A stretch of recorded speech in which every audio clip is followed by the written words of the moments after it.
예, 오늘 다시 사는 방법으로 제5장 통일원리 제5장 부활론 제2절의 부활 승리에 있어서 영적 현상에 대한 내용을 공부하도록 하겠습니다. 말세에 일어나는 영적인 현상. 성서에 의해 보면은 끝날에는 내가 물 붓듯이 성령을 영을 부어주시겠다고 하신 말씀도 있고 하기 때문에 말세에 많은 영적 현상들이 일어나게 되겠습니다. 그러한 현상이 어떤 의미를 갖고 있으며 어떤 뜻이 있는지를 한번 살펴보는 시간으로 하겠습니다. 장성기 완성급에서 타락되었던 인간이 복귀 섭리에 의하여 소생구약 시대를 지나 장성 신약 시대에 완성급까지 복귀되어 인간 시조가 타락되기 전의 입장으로 돌아가는 시대를 말세라고 한다. 이렇게 소개가 되어 있습니다. 이 시대는 아담과 해와가 타락되기 직전 하나님과 일문일답하던 그 때를 세계적으로 복귀하는 시대이므로 세상에는 영통하는 많은 사람들이 나타나게 된다 하는 것이 소개되고 있습니다. 사도행전 2장 17절에 그날에 내가 내 영으로 많이 영을 부어주심으로 말미암아 예언을 하고 환상을 보고 꿈을 꾸고 역사가 많이 일어날 것을 소개하고 있습니다. 또 너는 주라는 계시를 많이 받게 되는 그런 현상도 있습니다. 너는 주라 하는 계시가 어떤 의미를 갖고 있는 것인지 그니 자신이 재림주인 줄로 알고 바른 길을 찾아가지 못하게 되는 경우가 많은데 그 이유가 또한 어디에 있느냐 하는 것을 우리는 살펴볼 수 있습니다. 원래 인간을 창조하시고 하늘 부모님께서는 인간들에게 피조세계를 주관하는 주라고 하는 축복을 하셨습니다.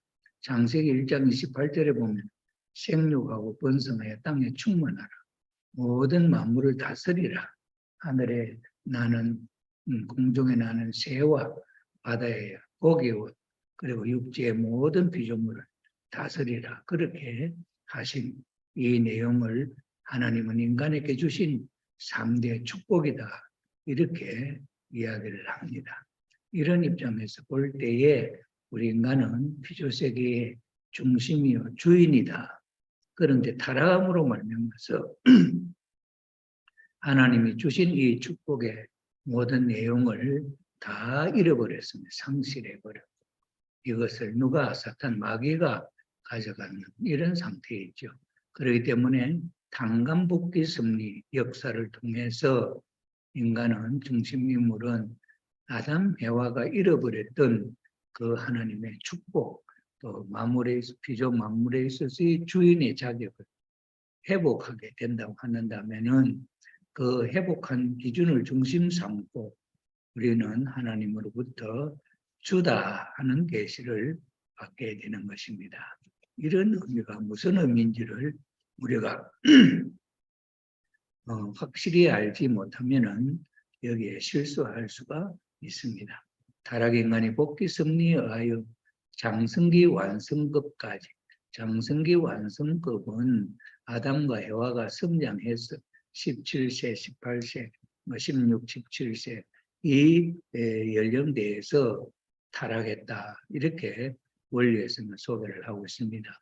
여러 가지 정황을 놓고 봐서 그렇게 짐작을 하게 되는데 이 기준까지 영적으로 복귀되면은 아담 해와가 타락하기 전에 가졌던 모든 만물을 주관할 수 있는 그 주인의 자리를 회복하는 그런 자리에 가게 됩니다. 이렇게 타락 직전 상태가 입장과 맞는 심령 기준에 도달하게 되면 하나님이 다시 그들에게 피조세계의 주가 되라고 축복하셨던 그 입장을 복귀했다는 뜻에서 너는 주다 하는 계시를 주신다고 하는 것입니다. 그러면 주라는 계시를 받을 수 있을 정도로 신앙이 독실한 성도들은 예수님 당시에 그의 앞길을 복되하기 위한 사명을 가지고 왔던 세례 요한과 마찬가지의 자리에 서게 된다 하는 것입니다. 요한복음 1장 23절에 가로되 나는 선지자가 이사야의 말과 같이 주의 길을 복게 하라고 광야에서 외치는 자의 소리로라 하니라. 세례 요한 자신이 이렇게 주의 길을 복게 하기 위해 다음 주는 누굽니까? 다음에 오실 메시아 그리스도 구세주를 말하는 것이죠. 그러니 그런 구세주 메시아가 오기 전에 그 구세주의 길을 더 평탄하게 하기 위하여 준비하는 그런 사명을 갖고 왔던 그런 존재가 바로 세례 요한이었죠. 그런 세례 요한과 같은 그런 선지자 그런 입장에서 보내는 입장이 되겠습니다. 그들에게도 각자가 맡은 바 그 사명 분야에 있어서 재림하실 예수님의 앞길을 곱게 해야 하는 사명이 주어져 있다. 왜? 주님으로 말미암아 하나님이 원하시는 이 상세계 천국을 복귀하려고 하시는 절대적인 하나님의 뜻, 예정이 있기 때문인 것을 우리는 알 수가 있습니다. 그들은 각자의 사명 분야에 있어서 재림 주님을 위한 시대적인 대신 사명자로 택함받은 사람들이기 때문에 그들에게도 주다 하는 계시를 주시는 것입니다. 영통인들이 너는 주라는 계시를 받았을 때 이와 같은 원리적인 사정을 알지 못하여 자기가 재림주인 것으로 잘못 알고 행동하다가 그는 반드시 적 그리스도의 입장에 빠지게 된다 하는 것을 우리는 알 수가 있는 것입니다. 그렇기 때문에 말세에 적 그리스도가 많이 나타나리라고 예언하신 이유는 바로 여기에 그 뜻이 있다 하는 것을 우리가 알 수가 있습니다. 영통인들은 모두 제각기 통하고 있는 영계의 그 위치와 또는 그 급수 신앙의 어떤 급수 위계에 의해서 계시의 내용이 다르기 때문에 고린도전서 15장 41절에 보면은 이런 말씀이 있습니다. 해의 낮, 해, 달 있지 않습니까? 해의 영광도 다르며 달의 영광도 다르며 별의 영광도 다른데 별과 별의 영광이 다 다르도다. 이 말은 뭡니까? 각자 모든 사람들이 다 같지 않다. 그런 말이죠. 그런 입장에서 영통인들이 영계를 통한다 해도 각자 자기가 통하는 영계는 다른 사람이 통하는 영계하고 다르기 때문에 같이 같을 수가 없죠. 말하는, 증거하는 모든 내용이 그런 입장이 있기 때문에 그렇다. 그렇기 때문에 피차가 서로가 상충적인 혼란 속에 빠지게 된다 하는 것을 우리가 알 수가 있습니다. 영통인들은 각자의 환경, 위치, 특성, 그리고 심령 정도, 도를 닦은 정성 들인 정도에 따라서 서로 다르기 때문에 각자에게 나타나는 영계도 각각 다른 모양으로 인식되어 상충을 일으키는 것이다. 이렇게 말씀하고 있습니다. 예를 들어서 한국 사람이 이 지상에 살면서 자기가 산 환경을 이야기합니다. 그러면 자기가 본 환경은 어디냐 하면 이 한국이죠. 한국에서 본 내용을 이야기합니다. 그런데 미국 사는 사람이 그 이야기를 들으면 이해가 안 되지요. 그리고 자기가 또 아는 환경을 이야기를 합니다. 그러면은 한국에 사는 사람이 그 이야기는 너무너무 다르죠. 예를 들어서 미국에 사는 사람이 대지는 땅은 정말 바다만큼 넓다 이렇게 이야기를 하면 한국에서는 바다만큼 넓은 땅이 없습니다. 그저 앞을 쳐다봐도 산이고 뒤로 쳐다봐도 산이고 옆을 쳐다봐도 산이고 평야가 그렇게 넓지를 않습니다. 그런 입장에서 땅은 이렇게 넓다 하면은 한국 사람들은 그거 잘 못 봤다, 틀렸다 이렇게 이야기할 수가 있죠. 그래서 또 미국에서 살고 있는 사람이 그 땅을 표현을 할 때 땅은 산이 안 보인다. 정말 평평한 이런 땅이다. 이렇게 이야기합니다. 한국에서 말하는 앞을 봐도 산이고 뒤를 봐도 산이고 옆을 봐도 산이고 산 속에 사여 있다고 하는 말은 미국 사람들은 이해가 안 되겠지요. 이런 예와 같이 각각 영계에서 자기가 영계에 가서 본 환경은 미국 사람이 본 환경처럼 또 한국 사람이 본 환경처럼 똑같지 않다. 그래서 영계를 통하는 사람도 서로가 통하지 않는 그런 입장이다 하는 것을 우리는 알 수가 있는 것입니다. 그렇기 때문에 각각 승리의 부분적인 사명을 담당하고 하나님과 종적인 관계만을 맺고 있기 때문에 다른 영통인들과의 횡적인 관계를 알지 못하게 된다. 우리가 지난 시간에도 말씀을 드렸습니다마는 타락한 인간은 하나님과의 관계도 끊어졌고 옆으로 사람과 사람의 관계도 끊어졌다. 끊어졌다는 말은 서로 이해하지 못한다. 그런 입장이 되겠습니다. 그렇기 때문에 영계에 나타나는 모든 현상도 서로가 통할 수가 없는 그런 입장이라는 것을 우리가 이해할 수가 있습니다. 각자가 받고 나아가는 하늘의 뜻이 각각 다른 것 같이 여겨져서 서로 싸우는 상충 역사가 일어나게 된다는 것입니다.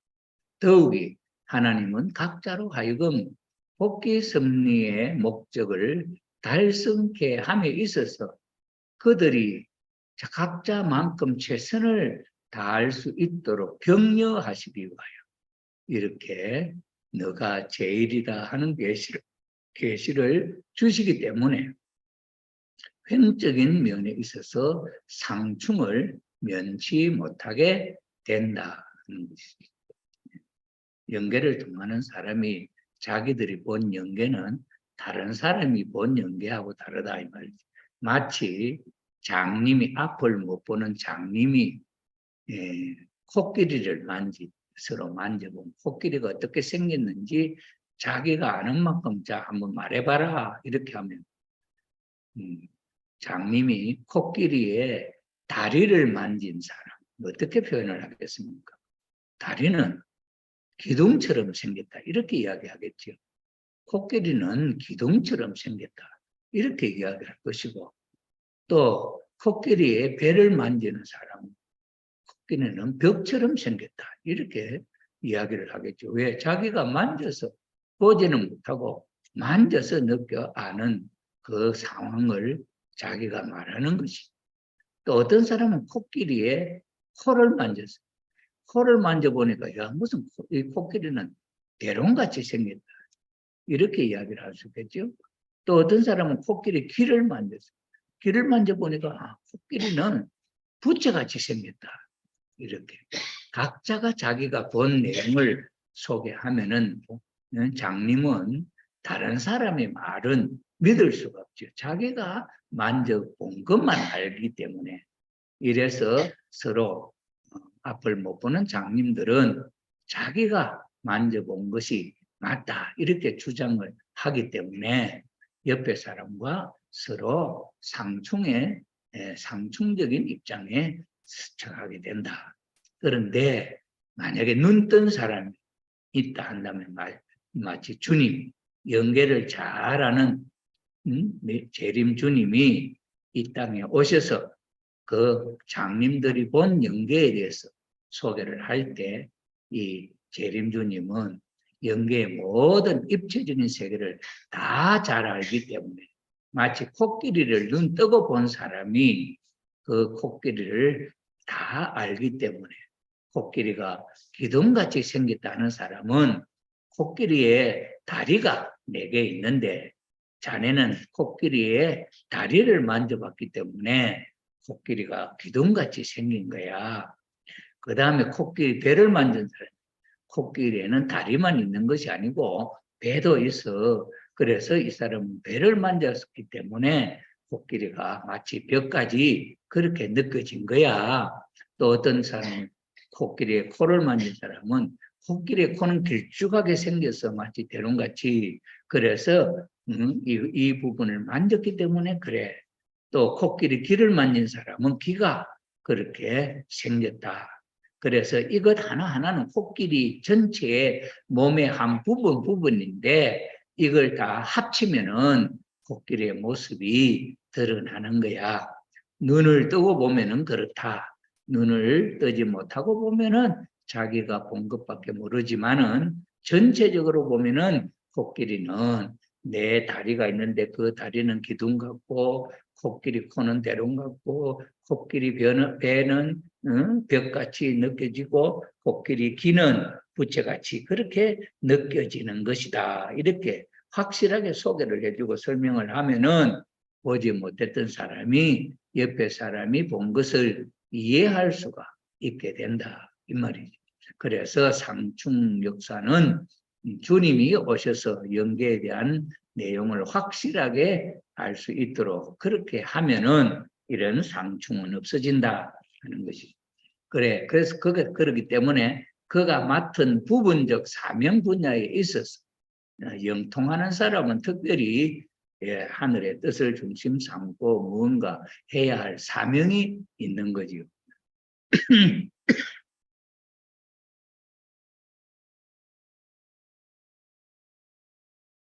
그런 사명을 놓고 사실상 그가 사명을 놓고 볼 때 있어서 그 분야에 있어서는 제일이다. 또 그 분야는 기둥처럼 생겼고 벽처럼 생긴 것이 확실하다 하는 것을 알 수가 있죠. 그러면 왜 제일이다 하는 이런 이야기를 하나님은 하시느냐 하는 데 대한 이유도 있겠죠. 독실한 신앙자들이 아담과 해와의 타락 직전 심령 기준까지 성장을 하여 영통하게 되면 아담과 해와가 넘지 못하고 타락한 것과 같은 시험으로 인하여 타락되기 쉬운 처지에 놓이게 된다. 이 말은 우리가 길을 가다 보면 교통사고가 난 지역이 있습니다. 그러면은 그 교통사고가 한번 나서 사람이 죽고 큰 사고가 난 지점에는 또 다음에 또 그 자리에 사고가 많이 납니다. 왜 그러냐 하니 거기에 사고로 말미암아 죽은 영들이 있는데 그 영들은 그 죽은 자리에서 영계에 바로 들어가지도 못하고 객사를 했기 때문에 뜨돌이 영으로 거기에 붙어 있는 거예요. 심리를 벗어나지 못하는 심리라고는 4km를 벗어나지 못하고 그 자리에 있다는 겁니다. 그러면은 그 자리에 벗어나려면 어떻게 되느냐? 거기에 다시 다른 사고가 나서 사람이 죽으면 그 사람이 그 지역에 있고 먼저 사고 났던 사람은 그 자리에서 빠져나올 수 있다 하는 것이죠. 이런 입장에서 볼 때 사고 난 곳에 사고가 잘 나는 것 그런 것처럼 아담 해와가 타락했던 그 자리에는 그런 실수를 많이 할 수 있는 그런 사건이 많이 생긴다 하는 것을 우리가 이해할 수가 있습니다. 원리를 모르는 한 이러한 입장을 극복하기란 대단히 어렵다. 원리를 모르는 한이라는 말도 그렇지만 영계에 대한 사실을 입체적으로 모르는 입장에 있어서는 이러한 상충적인 역사가 생길 수 있다 하는 것을 알 수가 있습니다. 오늘까지 많은 도인들이 이 시험의 고비를 넘지 못하고 아담 해와가 타락했던 그 기준을 넘어가지 못하고 오랜 동안 수도한 공적이 일조일석에 하루아침에 헛사로 실수함으로 말미암아 헛사로 돌려보내곤 한 것은 참으로 애석한 일이라 아니할 수 없다. 복귀섭리 시대에 있어서 정성 들여서 그 어떤 수준까지 올라갔지만은 한 번 실수하면은 그걸 다 잃어버린다. 아담과 해와가 원래는 참 절대 선의 존재로 지원받았지만은 하나님의 말씀을 지키지 못하고 타락함으로 말미암아 하나님이 주셨던 모든 축복을 그 자리에서 한순간에 모든 것을 다 잃어버렸습니다. 이런 것처럼 정성을 많이 들인 사람들도, 도인들도 한순간에 실수하게 되면은 자기가 쌓았던 그 모든 수고가 다 헛수고가 되어버린다 하는 것을 우리가 알 수가 있는 것입니다.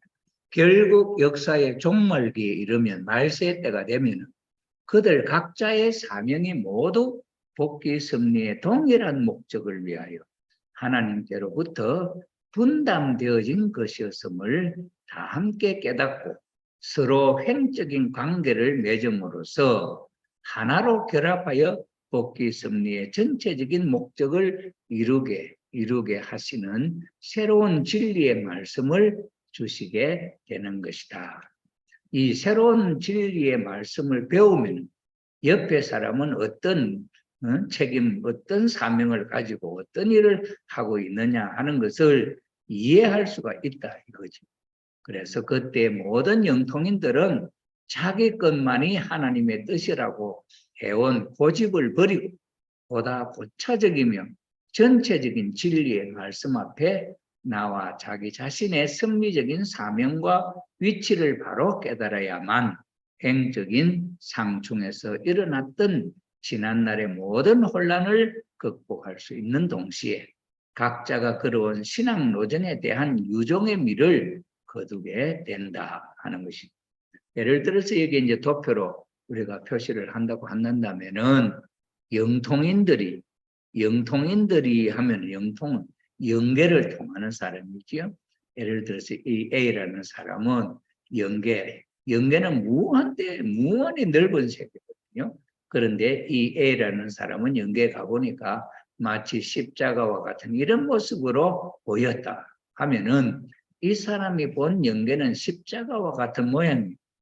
또 이 사람은 영계에 가서 보니까 동그라미 안에 어떤 빗금이 쳐져 있는 이런 모습을 보았다. 이러면은 이 사람이 본 영계는 이것밖에는 모르지. 그 외에는 아직도 보지 못했기 때문에 자기가 본 내용을 이야기합니다. 주장합니다. 그러면 다른 사람이 주장하는 거하고 다르지요. 그러니 서로 다툴 수밖에 없다. 그런데 이 다툼을 어떻게 해결할 수 있느냐 하면 이 영계 전체를 볼 수 있는 그런 주님이 계시다고 한다면은 그 주님은 이 전체 십자가와 같은 영계도 예를 들어서 미국의 영계도 보고 한국의 영계도 보고 일본의 영계도 보고 독일의 영계도 보고 영국의 영계도 보고 이래 다 볼 수 있다 한다면은 그것을 보고 주장하는 그 사람이 어떤 부분을 보고 당신은 무엇을 주장하는 것이다 하고 바로 이야기를 할 수 있고 그 사람의 말을 믿을 수 있는 지상인이라 한다면은 그 사람을 통해서 서로 행적으로 서로가 하나가 되어서 전체적인 섭리를 끼워 맞추는 섭리를 바로 탕감 조건으로 해서 바로 일시에 천국을 이룰 수 있는 그런 조건이 되기 때문에 지상에 있는 성도들로 하여금 너가 제일이다 하는 그런 계시를 주게 된다고 하는 사실을 우리가 알 수 있는 것입니다. 그리고 실질적으로 볼 때 이 전체가 천국을 이루는 것이라 한다면 한 사람이 하려면은 이 하나하나를 해내는데 엄청 시간이 많이 걸리지 않겠습니까? 그런데 이 전체적인 내용이 한 사람에게 아니라 100사람에게 조금씩 분담해가지고 하라고 한다면은 한 사람의 목만 책임을 지면은 한 사람이 100일 해야 할 내용을 100사람이 하루 만에 이 전체를 이룰 수 있다. 그렇기 때문에 하나님은 그 한 사람 한 사람이 교회 신앙생활을 정말 열심히 해가지고 그 분야에 있어서는 일가견을 갖고 있는 전문가가 된다. 그렇게 될 때에 그 사람은 그 분야에 있어서 제일 훌륭한 사람이죠.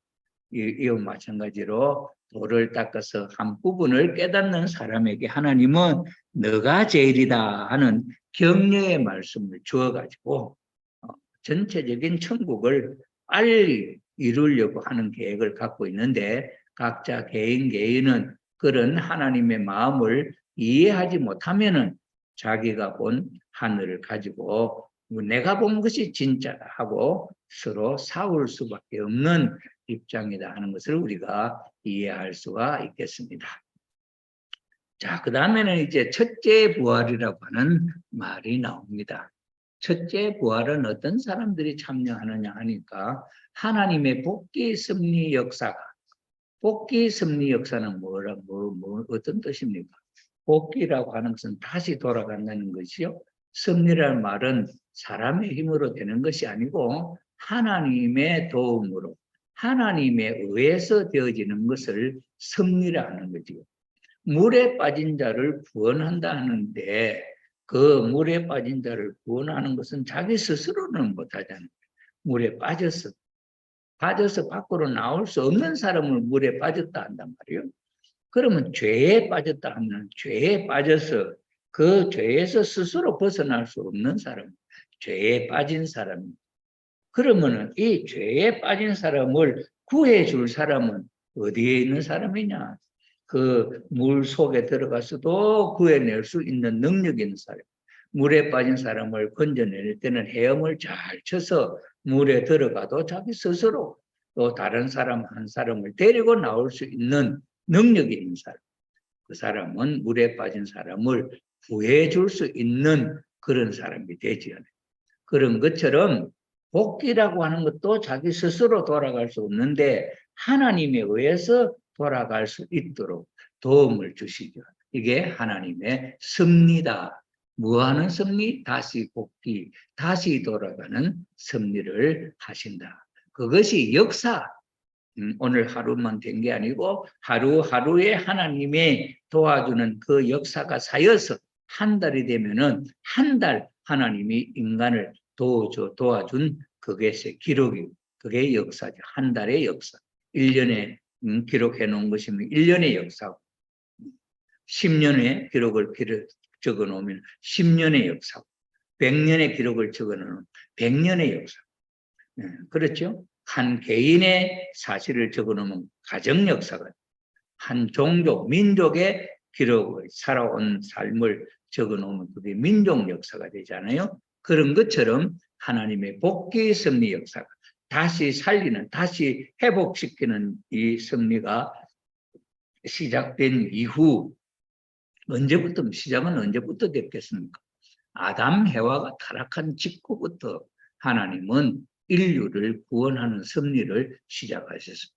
그래서 성서 역사로 6천년이 흘러왔는데 6천년 어느 한 날도 하나님은 복귀 섭리를 안 하신 날이 없습니다. 그래서 하나님의 복귀 섭리 역사가 시작된 이후 재림 역사에 의해서, 재림은 또 뭡니까? 예수님이 하나님의 아들로 이 땅에 2000년 전에 태어나셔가지고 무엇을 하려고 했느냐? 하나님의 복귀 섭리 역사를 마무리 지으시려고 하셨는데 그 섭리를 마무리 못 지으시고 타의에 의해서 다른 사람이 죽여서 십자가에 달려 돌아가셨다. 그래서 그 뜻을 못 이루시고 예수님은 다시 이 땅에 오신다 하는 말씀을 남겼습니다. 이것이 바로 그리스도 메시아의 재림이다 하는 이야기죠. 그래서 재림 역사에 의해서, 다시 오시는 주님에 의해서 맨 처음으로 인간이 원죄를 벗고, 원죄는 어디서 생긴 것입니까? 아담과 해와가 인간 조상이, 태초의 인간 조상이 뱀의 게임에 빠져서 죄를 지은 것. 이게 원죄입니다. 이 원죄는 인간 조상이 한 번 지은 죄지 그 뒤에 후손이 지은 죄가 원죄가 되느냐, 그런 것은 없습니다. 그렇기 때문에 이 원죄라고 하는 것은 인간 조상 아담 해와가 하나님의 법을 어기고 범죄한 그 죄가 원죄가 되는 것이죠. 그래서 원죄를 벗고 창조 본연의 자아를 복귀하여 본래의 하나님이 지었던 인간의 그 본성을 복귀해서 창조 목적을 이루게 하는 부활을 말합니다. 처음으로 창조 목적을 이루게 되는 부활이 첫째 부활이다. 그런 뜻이죠. 모든 기독교 성도들이 유일한 소망, 첫째 부활에 참여하는 것입니다. 첫째 부활은 처음에 죽었던 사람이 살아나고 또 다음에 또 죽었던 사람이 살아나고 이러면은 처음에 죽었던 사람이 살아나는 거, 두 번째 죽었던 사람이 살아나는 거, 그때 시간에 차이가 있잖아요. 그래서 맨 먼저 재림 주님이 이 땅에 오셔서 죄 속에 빠져 있는 인간을 구원해 가지고 하늘나라에 들어갈 수 있도록 그렇게 처음에 부활 섭리를 하고 그 부활 섭리에 참여하는 사람이 첫째 부활에 참여하는 사람이다 이 말이죠. 자, 그래서 어떤 사람이 여기에 참여할 수 있을까? 어떤 사람이 여기에 참여할 수 있을까? 누구나 다 참여할 수 있느냐? 그렇지 않다고 봅니다. 그래서 재림 주님이 이 땅에 오시게 될 때에 맨 먼저 그 오신 주님을, 재림 주님을, 참부모로 오신 주님을 믿고 모시고 그 주님의 뜻에 따라서 복귀 섭리 노정에 전체적이고 또한 세계적인 당감 조건을 세우는 그 일을 협조함으로써 재림 주님이 하시는 일을 도와줌으로써 모든 인간에 앞서서 먼저 죄를 벗고 생명체급 영인체를 이루어서 창조 목적을 완성한 사람들이 여기에 들어가는 부활이다 하는 것입니다. 첫째 부활, 둘째 부활, 첫째, 둘째는 서수 아닙니까? 그죠? 그래서 첫째는 제일 먼저 이루어지는 첫째죠. 그 다음에 이루어지는 걸 둘째, 그 다음에 이루어지는 것을 셋째, 이렇게 이름을 붙일 수 있어요. 서열을 붙일 수 있겠지요. 그런 것처럼 이 타락해서 지옥에 떨어져 있던 인간이 하나님이 보내는 재림 주님, 부활시킬 수 있는 주님, 구원할 수 있는 주님이 오셔가지고 제일 먼저 죄에서 구해내 가지고 하나님이 원래 인간이 완성하면 천국에 들어갈 수 있도록 세운 그 원리가 있지 않습니까? 그래서 죄에서 구원함을 받아 가지고 죄에서 구원함을 받았다 해서 바로 천국 갈 수 있는 사람이 되는 것은 아니다. 그래서 구원을 받았다는 것은 아담과 해와가 타락하기 전 상태고 바로 그 자리에 오는 겁니다. 거기서 다시 참부모를 만나서 원죄를 청산하고 그래서 다시 참부모님과 함께 인간 조상이 걸어가지 못했던 마지막 단계, 완성 단계를 참부모와 함께 걸어가서 스스로 이 성장 기간에 자신을 완성시키는 것이죠. 이렇게 해서 제일 먼저 재림 주님과 함께 제일 먼저 자기 원죄를 청산하고 죄 지었던 모든 것을 다 벗어버리고 자기 자신이 절대성 자아주관 완성으로 자기 스스로를 완성시키죠. 이렇게 된 완성된 사람이 들어가는 것이 첫째 부활이다 이 말이에요. 자, 그런데 이 첫째 부활에 참여할 수 있는 숫자가 얼마나 되느냐 하니까 성서에는 14만 4천 무리라고 표현이 되고 있습니다. 첫째 부활에 참여한다는 숫자는 14만 4천 무리가 참여하게 된다는 것입니다. 그런데 이 14만 4천이라고 하는 이 숫자가 딱 고정되어 있는 숫자냐 할 때에 이 14만 4천이라고 하는 이 숫자는 문자 그대로 14만 4천이 아닙니다. 상징적인 숫자다. 주님이 오셔서 제일 처음으로 찾아 세워야 할 어떤 중심 인물이 찾아 세워야 할 어떤 숫자입니다. 그래서 이 14만 4천은 144의 동그라미 3개가 붙었는데 동그라미는 뜻이 없지 않습니까? 그런데 이 3개가 붙었다는 건 뭐냐 하면은 소생기, 장성기, 완성기를 상징한다고. 그래서 소생기, 장성기, 완성 기간에 하나님이 단감복귀 섭리에 있어서 어떤 찾아 세워야 할 숫자다. 이제 이렇게 설명이 됩니다. 예수님이 재림하셔서 복귀 섭리를 완수하시기 위하여 복귀 섭리 노정에 있어서 하늘 뜻을 받들고 나오다가 자기의 책임 분담을 완수하지 못하고 사탄의 침범을 당하였던 모든 성현들, 중심 인물들이 성현들의 입장을 단감복귀할 수 있는 대신자들을 대재림 주님이 그 일대에 당신이 살아생전에 횡적은 이 세상, 우리가 살고 있는 현실 이 세계입니다. 영계는 종적인 세계고 이 지상세계는 횡적인 세계다. 횡적인 세계라고 하는 건 뭐냐면은 시간성을 갖고 펼쳐진 세계다. 이렇게 이야기할 수 있죠. 그래서 횡적으로 찾아 세워 사탄 세계에 대한 승리의 기대를 닦아놓지 않으면은 아니 되는 것이다. 이와 같은 목적으로 재림주님이 오셔서 찾아 세워야 할 성도들의 그 전체 수가 바로 요한계시록 14장 1절에서 4절, 요한계시록 7장 4절에 14만 4천이라고 기록되어 있는 이 숫자 14만 4천 무리가 바로 첫째 부활에 참여하는 숫자다 하는 것을 우리가 알 수가 있습니다.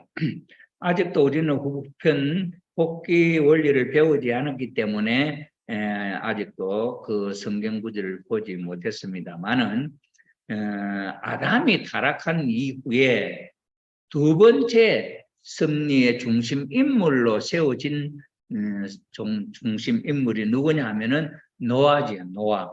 그런데 이 노아는 어떤 입장에서 세워졌느냐 하니까 아담이 섭리를 이루려다 실패하고 죽은 뒤에 그 집의 아들, 손자, 증손자, 고손자 이렇게 내려오면서 그때 몇 대였냐면 10대 10대 후손으로 태어나서 하나님의 섭리 앞에 세워진 무리가 이름이 그분이 누구냐니까 노아라는 분이었죠. 그래서 노아가 120년 동안 방주를 산 꼭대기에다가 짓지요. 그래서 하나님은 홍수 심판을 해서 이 세상에 하나님을 믿지 아니하는 악한 인류는 다 심판해서 죽어버리고 노아 하나님을 잘 믿는 노아 가정만 중심 삼고 천국을 이루려고 했지요. 그런데 노아의 둘째 아들이 실수함으로 말미암아 이것이 실패로 끝났다 그랬습니다. 그리고 실패로 끝난 다음에 그냥 포기한 것이 아니고 하나님은 다시 어떤 조건을 세워서 두 번째 또 하나님이 이런 일을 할 수 있는 중심 인물을 세웁니다. 그가 누구냐 하니까 아브라함이라는 사람. 그러면 아브라함이라는 사람은 또 어떤 조건 위에 세워졌냐 하니까 노아로부터 1대, 2대 그 아들, 손자 이렇게 내려오면서 10대 만에 세워진 인물이 누구냐 하니까 아브라함이었습니다. 그러니 아브라함이 하나님의 복귀 섭리에 세워질 때는 몇 대가 지나갔냐 하니까 조상들이 10대 조상들이 지나간 터전 위에 세워진 인물이다. 그래가지고 아브라함이 이제 믿음의 기대와 실체 기대를 그 아들 손자대에 와서 이루었습니다. 그래서 손자대 아브라함 때까지가 노아로부터 10대였는데 이것이 아들 이삭, 손자 야곱 때 와서 이루어졌는데 이 야곱이 그 뜻이 그때 세워진 것을 조상 10대, 11대, 12대 조상들이 하나하나 왔다 갔던 그 조상들이 한참에 전부 다 복귀되었다 하는 조건 위에 세우기 위해서 야곱은 어떤 삶이 있었느냐 하니까 내 부인을 통해서 12자식을 낳았습니다. 그 12자식이 어떤 수리적인 어떤 의미를 갖고 있느냐 하니까 그 아들은 야곱이 보면은 자기 아들들이지만은 하나님의 복귀 섭리를 놓고 볼 때 있어서는 이 아들은 누구냐니까 조상 윗대 노아로부터 아브라함까지 10대 그 아들 이삭 자기까지 야곱까지 12대가 걸렸는데 이 12대를 탕감하는 조건으로 12자식이 있었다 하는 이런 어떤 조건이 필요하듯이 하나님이 재림주님을 이 땅에 보내서 천국이 만약에 이루어진다고 한다면은 그 천국이 이루어질 때 인간 조상으로부터 지금까지 하나님이 그때 세워서 어떤 역할을 했던 그 지도자들을 일시에 다 찾아 세웠다 하는 조건으로 그 숫자를 찾아 세우는 게 있었습니다. 이것이 뭐냐니까 14만 4천이다 하는 거죠. 이 14만 4천의 144는 어떻게 해서 생긴 숫자냐 하니까 아브라함으로부터 야곱까지 12대 조상하고 그 아들 12자식을 곱해서 세워진 숫자가 14만 4,144라고 하는 숫자가 거기서 나옵니다. 그림으로 한번 표시를 한다고 하면은 우리가 아담으로부터 노아까지가 10대 걸렸다는 했죠. 그 다음에 노아로부터 아브라함까지가 대수로 10대 조상이 있었다 그랬죠.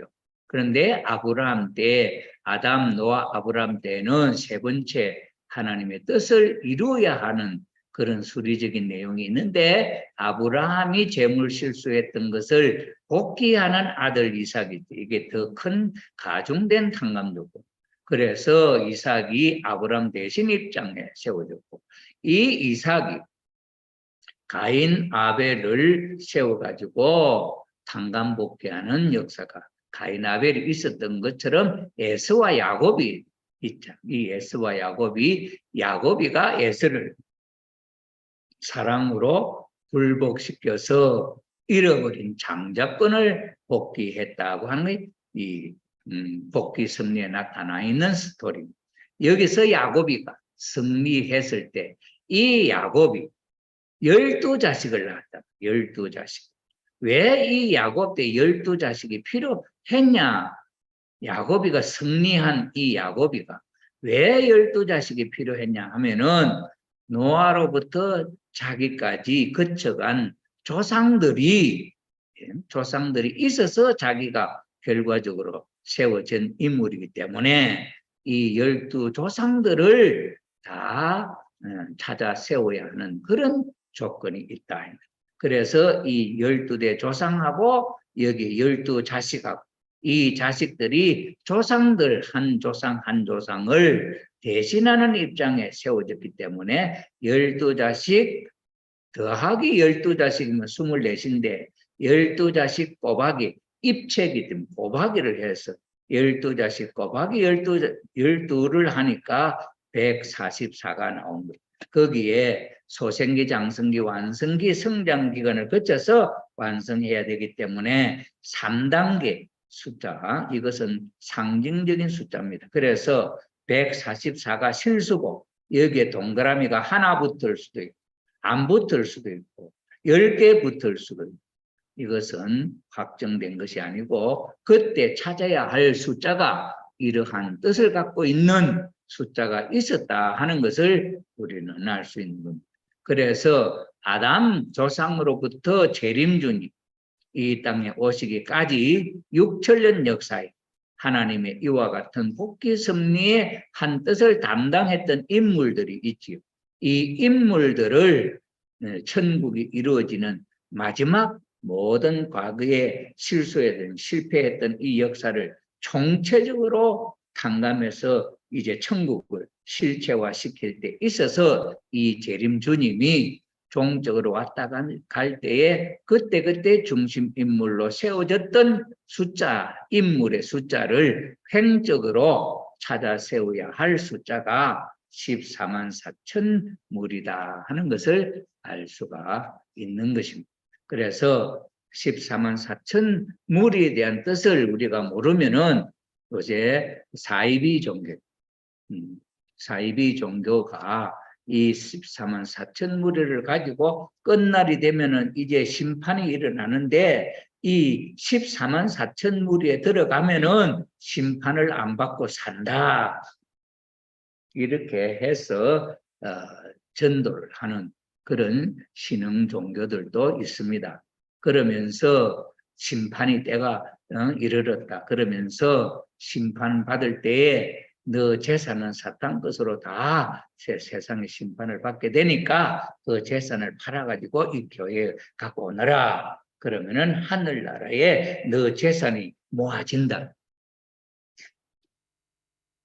그래서 이 사이비 교주는 그 신자들의 재산을 다 교회로 갖고 와서 알거지가 되게 만들어 가지고 이제 마지막 때 되면은 우리는 잘 믿는 사람들은 하늘로 들려 올라간다. 이래 가지고 언제까지 날짜를 정합니다. 한없이 길면은 아무도 들어올 사람이 없으니까 이제 말세가 이제 곧 내년이다. 내년 뭐 2025년이다. 아니면 2027년이다. 이제 이래가지고 한시적으로 그때까지 14만 4천 무리에 들어오면은 우리는 공중으로 들려 올라가고 거기에 못 들어가는 사람은 하늘에 비같이 불비가 내리고 별들이 떨어지고 하면 살아남을 사람이 아무도 없다. 여기 들어오면은 그때 우리는 공중으로 싹 들려 올라가 버리기 때문에 불심판을 해도 안 죽고 하늘에 별이 비같이 떨어져도 우리는 안 죽는다. 빨리 팔아가 와요.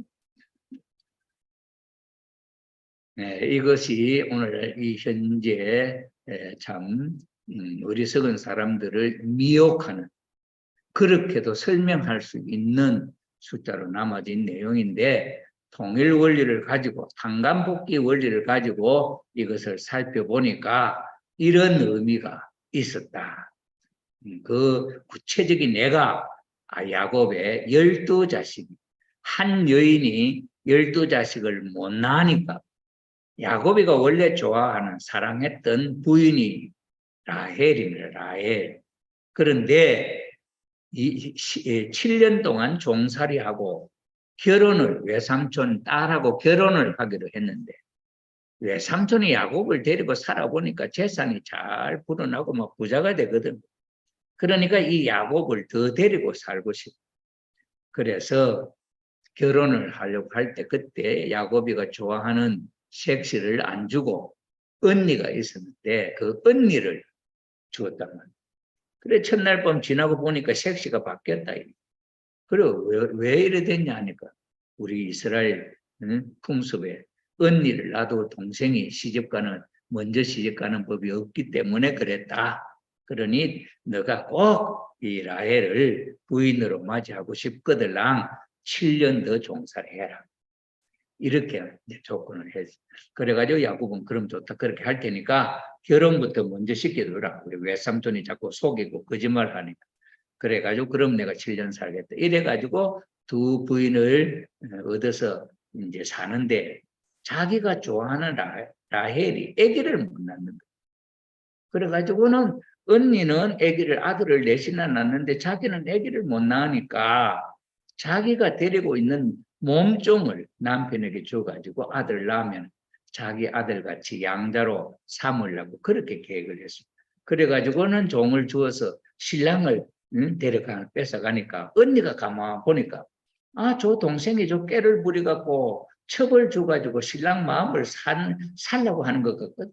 그러니까 이 언니도 자기가 데리고 있는 여자 몸종을 남편에게 첩으로 주어가지고 그 사랑을 빼앗기지 아니하려고 첩을 주었다면 그 첩들을 통해 가지고 아기가 태어나고 네 여자를 마지막에 라헬이가 요셉하고 베냐민, 요셉이 이런 낫지 그래가지고 전체적으로 12자식을 낳았다. 그러니 야곱이가 네 부인을 가지고 12자식을 낳은 것은 12자식이라 하는 자식이 필요하니까 여자 부인을 4명을 거느렸습니다. 그래서 야곱이가 12자식을 낳았는데 이 12자식이 서로 형제끼리 싸우는 거야. 그래서 아버님이 복귀 섭리에 있어서는 엄마가 달라갖고는 안 되겠다. 예수님의 12제자도 부모가 다 다르니까 서로 마음이 하나가 안 돼요. 모세 12지파도 하나가 안 되고. 이래서 아버님은 부인이 한 사람이 12자식을 낳아야 복귀 섭리, 탄감 복귀 섭리에 한 엄마의 자식들이기 때문에 싸우지를 않을 것이다. 이래서 아버님은 어머님을 간택하실 때에 특별 조건, 절대적인 조건, 12자식을 낳을 수 있느냐, 이것이 조건이었다 하는 것을 우리가 알 수 있습니다. 그는 어떤 의미냐 할 때 14만 4천 물이라고 하는 이 내용을 중심 삼고 탄감복귀 섭리에 있어서 찾아 세워야 할 결정적인 하나의 조건, 절대적인 어떤 조건이 필요해서 14만 4천이라고 하는 숫자가 있었다 하는 사실을 우리가 이해할 수가 있습니다. 그렇기 때문에 요즘 이제 어떤 사이비 단체에서 14만 4천 무리가 숫자적으로 제자들을 14만 4천 모아 이들이 천국에 들어갈 수 있는 최초의 숫자다 이러면서 선동을 할 때에 거기에 속지 말고 그 뜻이 어떤 뜻을 갖고 있느냐 하는 데 대한 확실한 의미를 우리가 이해를 한다고 한다면은 우리는 속지 않고 사탄에게도 속지 않고 자기의 모든 재산을 다 탕진하는 그런 실수도 하지 않고 하늘복귀 섭리에 동참할 수 있는 그런 입장이 필요하기 때문에 원리는 확실하게 우리가 이해하는 것이 중요하다 하는 것을 알 수가 있습니다. 오늘 강의는 여기서 마치도록 하겠습니다.